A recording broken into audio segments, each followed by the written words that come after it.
Welcome back my channel. আজি মই লৈ আহিছো আপোনালোকৰ কাৰণে এটা চাইটল সিৰাপ আৰু এই চাইটল সিৰাপটো প্ৰাইস হৈছে 58 আৰু ই ভিটামিন সি দ্বাৰা গঠিত আৰু এই চাইটল সিৰাপটো ইয়াৰ গুণাগুণ আৰু ই কোনটো বেমাৰৰ কাৰণে আমাৰ দেহৰ কাৰণে উপযোগী তাৰ বিষয়ে জানিবৰ কাৰণে ভিডিওটো শেষলৈকে চাওক তেতিয়াহে আপোনালোকে বুজি পাব মই কৈ গৈ আছো আপোনালোকে শুনক গাঁওবোৰত যিসকল খেতিয়কে এনি টাইম পথাৰত থাকে আৰু সূৰ্যৰ তলত থাকে বহুত দিন ধৰি এনেকৈ কাম কৰি থকা ফলত সূৰ্যৰে যেটো আল্ট্ৰাভায়োলেট এৰি দিয়ে পৃথিৱীত তাৰ কাৰণে আমাৰ দেহত থকা পানীটো সূৰ্যৰে শোষণ কৰাৰ ফলত আমাৰ দেহত পানী পৰিমাণটো কমি যোৱাৰ ফলত আপোনালোকৰ পেচাবৰ সমস্যা হ'ব পাৰে বা সন্মুখীন হ'ব পাৰে তেনে সমস্যাবোৰ যেনে পেচাবটো কমকৈ হোৱা পেচাবটো জ্বলাপোৰা হোৱা পেচাবত আপোনাৰ ৰঙা পৰা বা পেচাবটো ঠাৰ মাৰি ধৰি পেলাই একেবাৰে নোহোৱা হৈ যোৱা বা কেথেটাৰ লগাই পেলাই পেচাবটো আউট হোৱা কিছু সমস্যাই আপোনালোকক দেখা দিব পাৰে এই সমস্যাৰ পৰা আপোনালোকে যদি এই চাইটল সিৰাপটো ব্যৱহাৰ কৰে বা ইউজ কৰে তেতিয়া হলে নিশ্চয় সুফলদায়ক বা আপোনাৰ ৰিলিফ পাব এতিয়া সেই সকলো বুলিয়ে নহয় যি সকলে অতিৰিক্ত ব্যস্ততা মাজেদি জীৱিকা নিৰ্বাহ কৰি আছে যেনে অফিস কাছাৰীত ব্যস্ত হৈ আছে আৰু কিছুমান লোকে গাড়ী চলাই জীৱিকা নিৰ্বাহ কৰি আছে তেখেত সকলেও মানে পানী পৰিমাণটো বা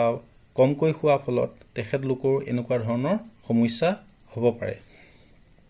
এই সমস্যাবোৰৰ পৰা হাত খাৰিবৰ কাৰণে এই চাইটল সিৰাপটো যদি ইউজ কৰে তেতিয়া হলে নিশ্চয় আপোনালোকে এই বেমাৰকিটাৰ পৰা মই কোৱা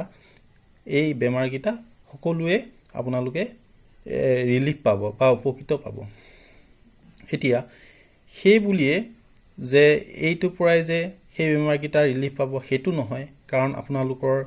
বহুত দিন ধৰি আপোনালোকৰ কিডনিত ষ্টন থকা হেতুকে তাৰ কাৰণে পেচাবত থামোৱা বা পেচাবত আপোনাৰ ৰঙা পৰা হয়তো পেচাব জোৰছে কৰোতে পেচাবৰ লগত ব্লাড আহা বা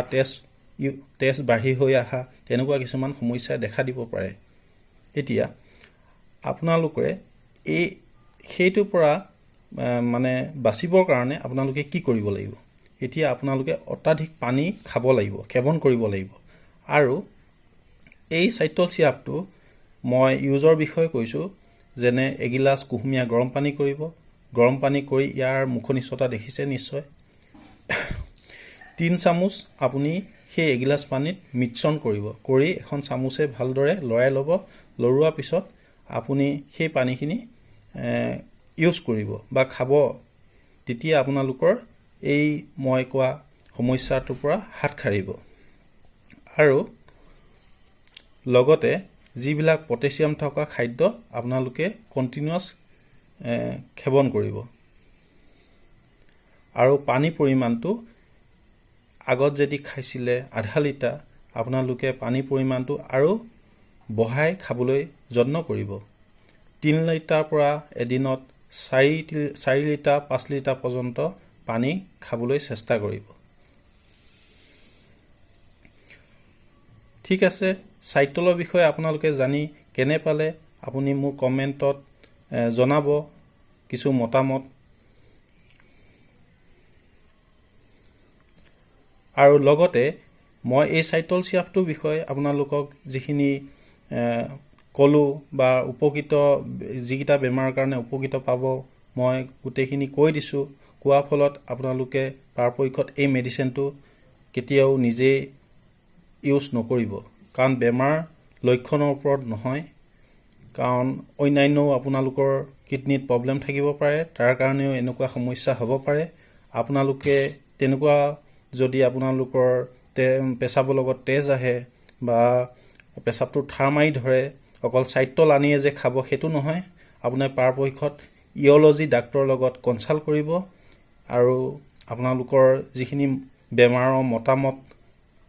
তেখেত লোকক শ্বেয়াৰ কৰি দিব আৰু তেখেত লোকে পৰ্যবেক্ষণ কৰি আপোনালোকক মানে এই মেডিচিনটো যদি প্ৰেছক্ৰাইব কৰে বা আপোনালোকক খাবলৈ দিয়ে তেতিয়া হলে ইউজ কৰিব